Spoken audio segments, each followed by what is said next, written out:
گستاخ رسول علی مرزا جیلمی جہنمی نے جنت پر لعنت کر دی، میں اس کا رد کرنے لگا ہوں۔ دیدار الہی نہیں ہے نا تو سرکار ہم ایسی جنت کے اوپر لعنت بیچتے ہیں، تو سرکار ہم ایسی جنت کے اوپر لعنت بیچتے ہیں، تو سرکار ہم ایسی جنت کے اوپر لعنت بیچتے ہیں۔ اللہ اکبر۔ گستاخ رسول علی مرزا جیلمی جہنمی نے جنت پر لعنت کر دی، میں اس کا رد کرنے لگا ہوں۔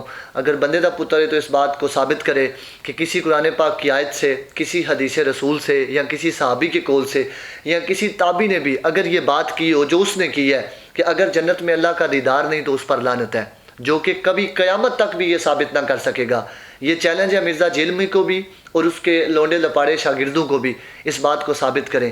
کیا یہ بید بھی نہیں ہے یہ بات کر دینا کہ جنت میں اگر اللہ کا دیدار نہیں تو اس پر لعنت ہے؟ کیا باقی تمام نعمتوں کی شان کے بارے میں اللہ تعالیٰ نے سینکڑوں آیات مبارکہ قرآن میں نہیں اتاری ہیں؟ تو پھر یہ بات اس نے کیسے کر دی؟ آخر مرزا جیلمی کے لونڈے لپاڑے شاگرد، اس کے فالورز یہ بات کب سمجھیں گے؟ کتنا بدبخت شخص ہے کہ جس کی زبان سے جنت جیسی عظیم شے بھی محفوظ نہ رہ سکی، جو مسلمانوں کا دائمی مسکن ہے اور پھر محبوب کی بھی دائمی قیام گاہ ہے۔ مفتی اقتدار احمد نعیمی صاحب رحمۃ اللہ تعالی علیہ فرمایا کرتے تھے کہ بندہ جو عاشق رسول ہوتا ہے نا، محبوب کی ہر شے سے محبت کرتا ہے، اور یہ عربی مقولہ بھی ہے کہ محبوب المحبوبی محبوب، کہ محبوب کی پسندیدہ چیز بھی سے بھی محبت کی جاتی ہے۔ پھر مفتی اقتدار صاحب یہ بات فرمایا کرتے تھے محبوب کا گھر بھی محبوب اور مطلوب ہوتا ہے، تو ایسے میں جنت سے محبت کی جانی چاہیے۔ وہ کہتا ہے اگر اس میں اللہ کا دیدار کو نہیں تو اس میں لعنت ہے۔ رسول اللہ صلی اللہ علیہ وسلم کی جنت میں موجودگی یہ کتنی بڑی نعمت ہے، اس کو بھی اگنور کر رہا ہے، کہہ رہا ہے اگر اللہ کا دیدار کوئی نہیں جناب اس پر لعنت ہے، یعنی کہ باقی ساری نعمتوں کی اتنی تحقیر کر دی ہے۔ وہ جس کے بارے میں جگہ اگر جنت کی ہو نا تو رسول اللہ صلی اللہ علیہ وسلم نے فرمایا، یہ بخاری شریف کی حدیث ہے، سرکار نے فرمایا موضع صوت فی الجنت خیر من الدنیا وما فیہا۔ سرکار فرماتے ہیں جنت کی جگہ ہو نا اتنی سی، تو فرمایا پوری دنیا رل کے بھی آوے تو اس کا مقابلہ نہیں ہو سکتا۔ یہ جنت کی جگہ کے بارے میں شان بیان فرمائی، اور جس کے بارے میں اللہ نے سینکڑوں آیات اتاری۔ سرکار جان عالم صلی اللہ علیہ وسلم نے فرمایا اہل جنت میں سے کوئی اگر دنیا کی طرف جھانک لے تو پوری دنیا خوشبودار ہو جاوے۔ فرمایا اہل جنت میں سے کوئی اگر دنیا کی طرف دیکھ لے تو فرمایا پوری دنیا سورج چاند کی روشنی سے زیادہ روشن ہو جاوے۔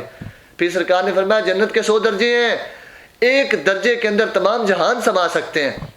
یہ اتنی نعمتیں جنت کی، اتنی اللہ تبارک تعالیٰ کے حبیب نے اتنی شانیں بیان فرمائی ہیں، تو جناب وہ کہتا ہے اگر اس میں اللہ کا دیدار نہیں تو جناب پھر جنت کی کیا معاذ اللہ کوئی حیثیت کوئی نہیں ہے۔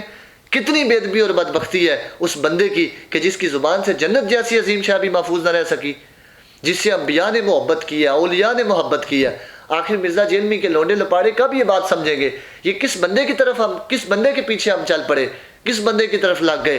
اور پھر اس پر ایک اور بات جو میں یہ آپ کے سامنے رکھنا چاہتا ہوں کہ جنت کے اوپر اس نے لعنت کی ہے۔ لعنت اتنا بڑا جرم ہے، سرکار جان عالم صلی اللہ علیہ وسلم نے فرمایا کسی مومن پر لعنت کرنا کتنا بڑا جرم ہے۔ فرمایا لعن المؤمن کا قتل ہی، بخاری شریف میں فرمایا کسی مومن پر لعنت کرنا اس کو قتل کر دینے کے برابر ہے۔ تو جو مومن کے دائمی قیام گاہ ہو اس پر لعنت کرنا یہ کتنا بڑا جرم ہے۔ پھر ایک شخص نے اپنی سواری پر لعنت کر دی۔ میں نے کہا مرزا جیلمی نے جنت پر لعنت کی ہے۔ ایک شخص نے، حدیث مبارکہ موجود ہے، یہ مسلم شریف کے اندر ہے، ایک شخص نے سرکار جان عالم صلی اللہ علیہ وسلم کے سامنے اپنی اونٹنی پر لعنت کر دی۔ سرکار جان عالم صلی اللہ علیہ وسلم نے فرمایا یہ شخص اپنی لعنت زدہ اونٹنی کے ساتھ مسلمانوں میں نہیں رہ سکتا۔ رسول اللہ صلی اللہ علیہ وسلم نے ایسے شخص کو فرمایا تو ہمارے ساتھ نہیں رہ سکتا، اس کا ساتھ چھوڑ دیا۔ جو بندہ اپنی اونٹنی پر لعنت کرتا ہے اسے ساتھ لے کے چلتا ہے تو کتنا بڑا بدبخت ہوگا جو جنت پر لعنت کرتا ہے، اس کا کیا حال ہوگا؟ یہ لمحہ فکری ہے، آپ سوچیں اس بارے میں، ایسے بدبخت بندے سے بچیں جس کی زبان سے اولیاء بھی محفوظ نہ رہ سکے۔ یہ جناب کہتے ہیں بابوں کا خدا اور کتابوں کا خدا اور۔ میں نے کہا تو دس کہ تیرے پیو دا کیڑا خدا ہے، اتنا تو بکواس کرتا ہے۔ اللہ رب العزت نے قرآن پاک کے اندر یہ بات بیان فرمائی صراط الذین انعمت علیہم، یا اللہ ہمیں ان لوگوں کے راستے پر چلا جن پر تیرا انعام ہوا ہے، ان بزرگوں کے راستے پر، ان بابوں کے راستے پر۔ اگر وہ بابے سارے غلط ہو گئے تھے تو پھر ہم 5 گانا نماز کے اندر اور قرآن پاک میں یہ کن بابوں کے لیے باتیں کرتے ہیں، کن کے راستے کی ہدایت کے لیے ہم یا اللہ ان کے راستے پر چلا۔